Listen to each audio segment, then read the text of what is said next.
Everyday people, real stories. The part that scares her the most isn't that someone was watching them. It's the fact that for years, they had absolutely no idea. Moments that should never have happened. A small lock of my hair.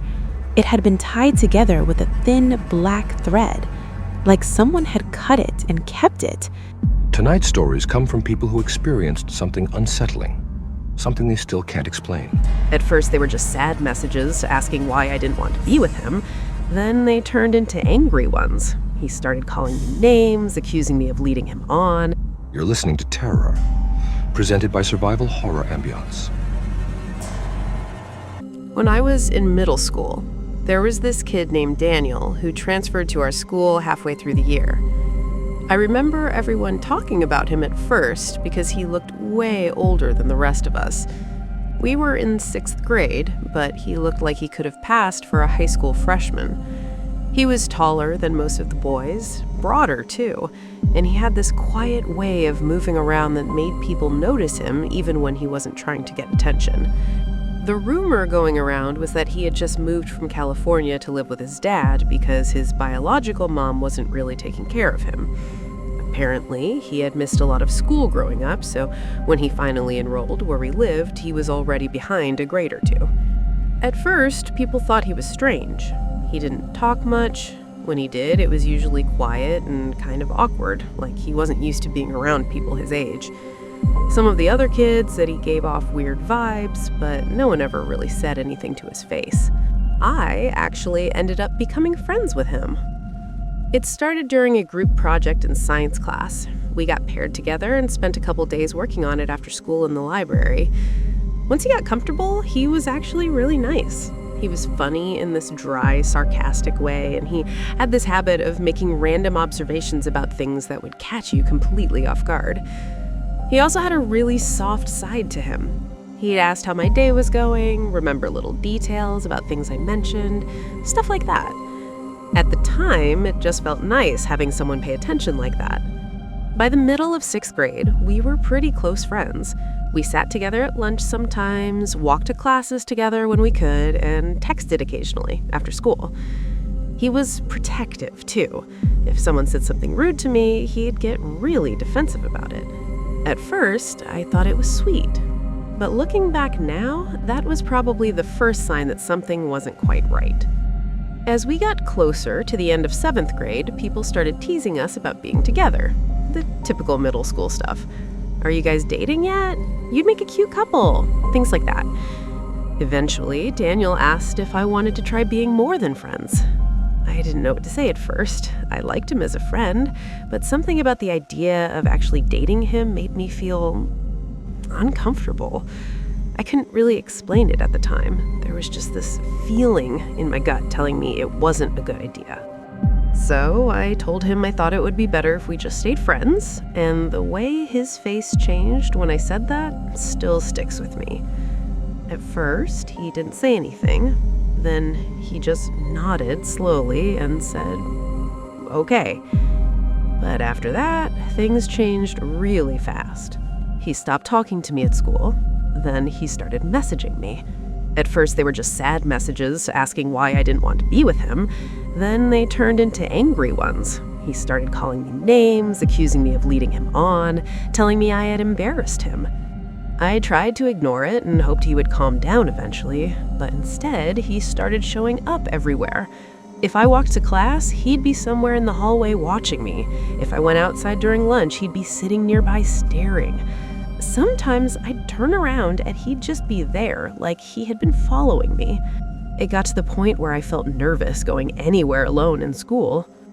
Around the middle of all this, I started dating someone else. His name was Chris. Chris and I had known each other for a while, and he was the complete opposite of Daniel. Easygoing, friendly, the kind of person who got along with everyone. I didn't tell Daniel about it at first because I knew he'd react badly. But he found out anyway, and that's when things got really bad. Daniel started messaging Chris constantly. At first, it was just insults and threats. Then it got weird. He started making fake social media accounts to contact him. Every time Chris blocked one, another one would pop up. Some of the messages were straight-up threats. He told Chris he'd beat him up if he saw me near him again. Other messages were just strange. He would accuse Chris of things that weren't even true. Stuff like saying Chris was selling drugs to me or that he was using me somehow. He'd say things like, "I don't think Alea's parents would like to hear about that." It was like he was trying to get Chris in trouble for things he completely made up. Chris showed me the messages, and honestly, it scared both of us. At one point, Daniel even followed Chris around school for an entire day, just watching him from down the hallway. That's when we finally reported everything to the school. We showed them the messages and explained what had been going on. The school talked to Daniel, but that was basically it. No suspension, no real punishment. They just told him to stay away from us. That didn't last long. The messages kept coming, the fake accounts kept popping up. This went on for about a month and a half. My parents talked about going to the police, but they were nervous about it. Daniel's dad had a reputation for being kind of unstable, and apparently some of Daniel's friends had already gotten into serious trouble before. They were worried things might escalate if we pushed it too far. Eventually, something changed. The messages stopped, Daniel stopped talking to me, and slowly he just disappeared from my life. I don't know if his dad moved again or if he switched schools, but I never saw him after that year. I wish I could say that was the end of it, but it wasn't, because even though Daniel disappeared, his friends didn't. One of them is actually in my younger sister's class now, and for some reason, they still talk about me. They still make up rumors and stories about me and my sister whenever they get the chance. My sister tells me that one of them brings me up constantly, like he's obsessed with it. And the weirdest part is, I haven't spoken to Daniel in years, but somehow his name still finds its way back into conversations. Every once in a while, my sister will come home from school and say someone mentioned him again. And every time she does, I get that same uneasy feeling I used to get walking through the hallways back in 7th grade. Like, somehow, I never completely got away from him. When I moved to the town of Everton Ridge, I didn't know a single person.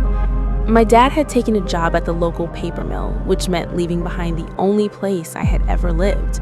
A new school, a new house, and a completely new life.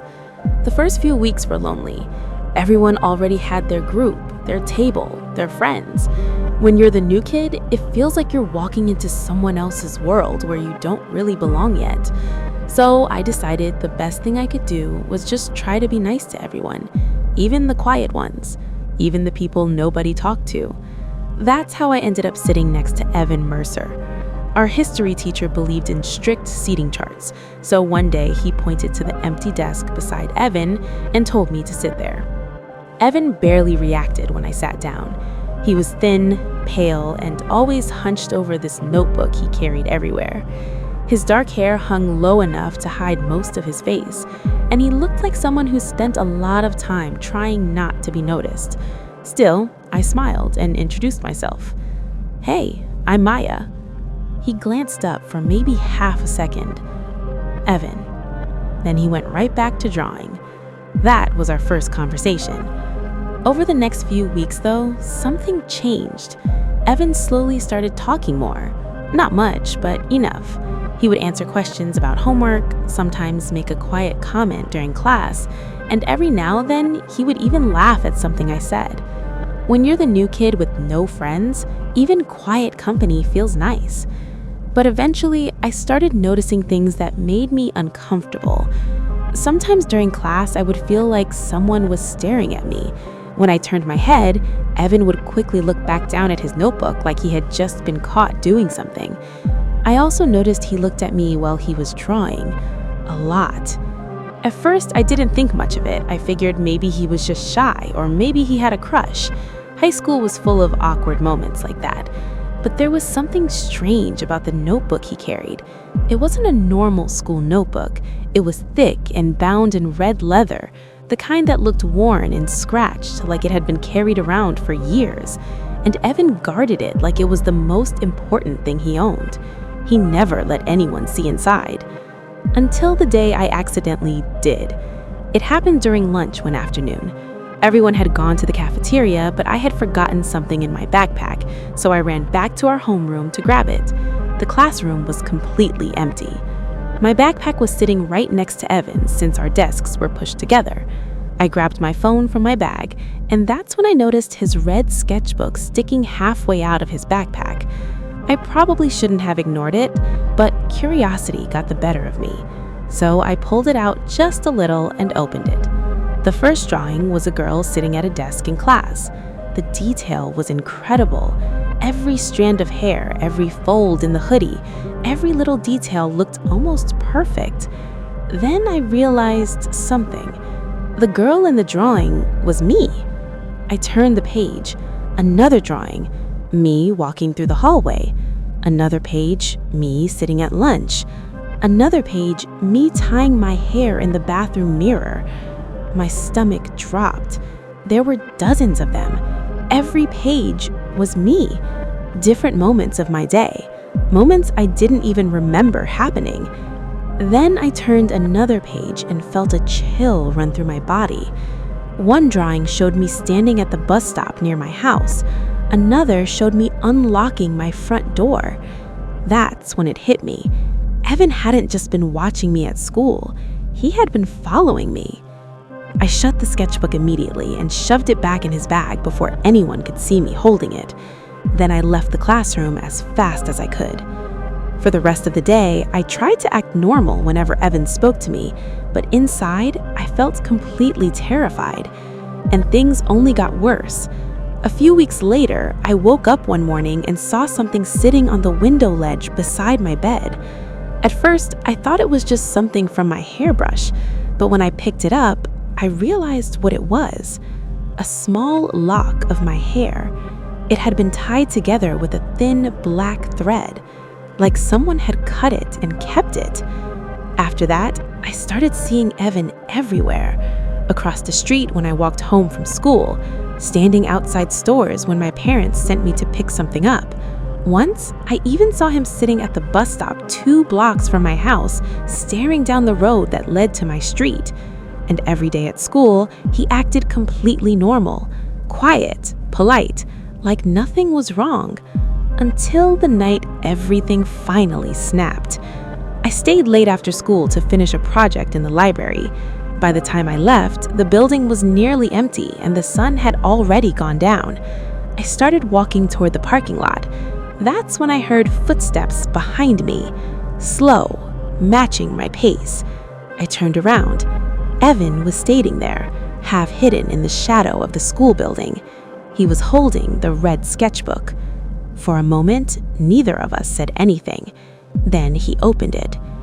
"I finished the newest one," he said. My voice shook when I answered. "Evan, you need to stop." He tilted his head slightly like he didn't understand what I meant. "You have to," he said quietly. "You're my favorite subject." Then he turned the sketchbook toward me so I could see the page. The drawing showed me standing exactly where I was. Only in the picture, I wasn't alone. Someone was standing right behind me, holding a pair of scissors. For a second, I didn't even know what to say. I just stared at the page. Then I slowly looked up at Evan. He was watching me like he was waiting for my reaction. I took a step back. "Evan, this isn't funny." He didn't laugh. He just tilted his head slightly and said, "I thought you'd want to see it." That was enough for me. I turned around and walked straight back into the school without saying another word. I went to the office and told one of the staff what had been going on. At first, they thought it was just some weird misunderstanding, but when they checked his backpack and saw the sketchbook, everything changed.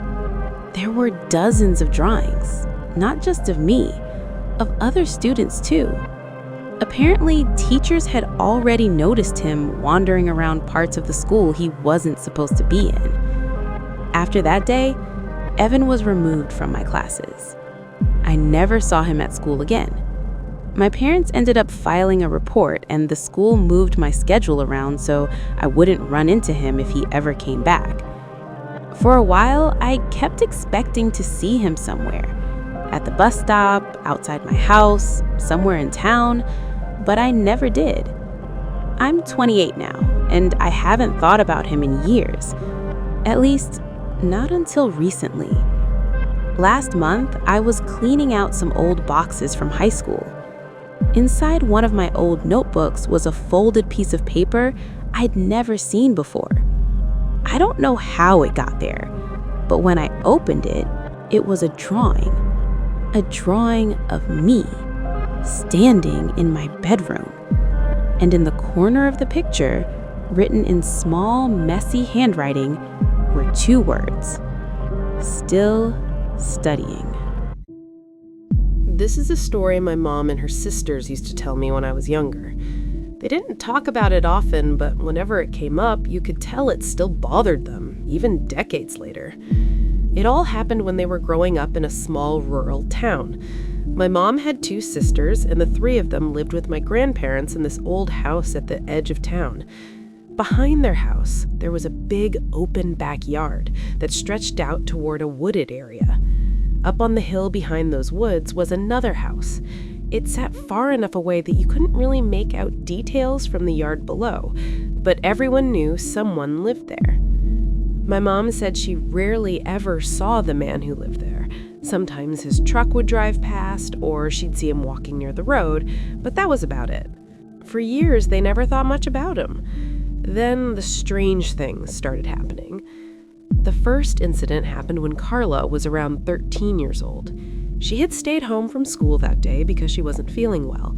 My grandmother had gone downtown to run errands, and my grandpa was at work, so Carla was home by herself. Around late morning, the house phone rang. Back then, everyone had a landline, so she just walked over and answered without thinking much about it. When she picked up, there was a man on the other end. At first, she thought it might be a wrong number because the voice was quiet and kind of strange. Then, the man said something that made her stomach drop. "I know you stayed home from school today." Carla said she froze for a second. The man continued, "I know you're home alone." That's when she panicked. She didn't say anything back. She just hung up the phone immediately. After that, she went around the entire house locking every door and window she could find. She spent the rest of the day sitting in the living room with the TV on, too scared to move around the house. When my grandmother finally came home, Carla told her what had happened. My grandma assumed it was just someone playing a prank and told her not to worry about it too much. But Carla never forgot that phone call. The second incident happened about a year later with my mom. She was around 14 at the time. One afternoon, she had gone over to a friend's house for a few hours after school. My grandparents are both still at work, and her sisters were out with friends, so the house was completely empty. When my mom came back later that evening with everyone else, something was very wrong. All of her clothes were gone from her bedroom. At first, she thought maybe one of her sisters had borrowed something, but when she looked outside, she realized what had happened. Her clothes were scattered all over the road in front of the house. Shirts, jeans, sweaters, everything, just thrown across the street like someone had dumped them there. My mom said the sight of it made her feel sick. Someone had clearly gone into the house and taken them, but nothing else was missing, just her clothes. No one could explain how someone had even gotten inside. There were no broken windows or doors. After that, my mom refused to stay home alone if she could avoid it. But the creepiest moment happened not long after that. One night, my mom was lying in bed trying to fall asleep. The house was quiet and everyone else had already gone to bed. Then, she noticed something moving across the wall of her bedroom. A thin beam of light. At first, she thought it might be a car driving past, but the light didn't move like headlights. It was slower, deliberate, like someone was pointing a flashlight directly through her bedroom window. She said the light slowly moved across her wall, and then across her bed. My mom was so scared, she pulled the blankets over her head and stayed there, barely breathing. Eventually, the light disappeared. She didn't even check the window. She just waited until morning. After that, my grandparents installed better locks and kept the curtains closed most nights. But they never figured out who had been watching the house. Years went by and the strange incidents eventually stopped. Life moved on. My mom and her sisters grew up, moved out, and started their own families. The strange events from their childhood slowly turned into one of those creepy family stories that everyone remembered, but no one could explain, until my grandpa passed away. At the funeral, a lot of old neighbors showed up to pay their respects. At one point during the gathering afterward, a man approached my mom and her sisters. He looked older, probably in his 60s or 70s. He introduced himself and said he had lived nearby when they were growing up. Then he said something that made my aunts instantly uncomfortable. He smiled and said, "I remember you girls sunbathing in the backyard all the time." My mom said the three of them looked at each other immediately because there was only one place someone could have seen that from: the house on the hill. From the backyard itself, you couldn't see that property clearly because of the trees. But from the top of the hill, you could see their entire yard. My aunt later realized something else, too. From that distance, the man wouldn't have been able to see details unless he had help, which meant he probably had binoculars. That's when it finally clicked for them. The phone call, the clothes being thrown out onto the road, the flashlight in the window. For years, someone had been watching their house from up on that hill, and somehow he had gotten close enough more than once to let them know he was there. My mom and her sisters never confronted him about it. By that point, it had been decades, and there was no way to prove anything. But they all agree on one thing. Every strange thing that happened back then suddenly made a lot more sense. And to this day, whenever the story comes up, my mom still says the same thing. The part that scares her the most isn't that someone was watching them. It's the fact that for years, they had absolutely no idea. Some stories are strange, some are disturbing, and some stay with you long after you hear them. If you enjoyed tonight's stories, make sure to like the video and subscribe so you don't miss future episodes of Terrora. And if you've ever experienced something unsettling of your own, feel free to share it. Your story might appear in a future episode. Until next time, this is Terrora, brought to you by Survival Horror Ambience. Sleep well.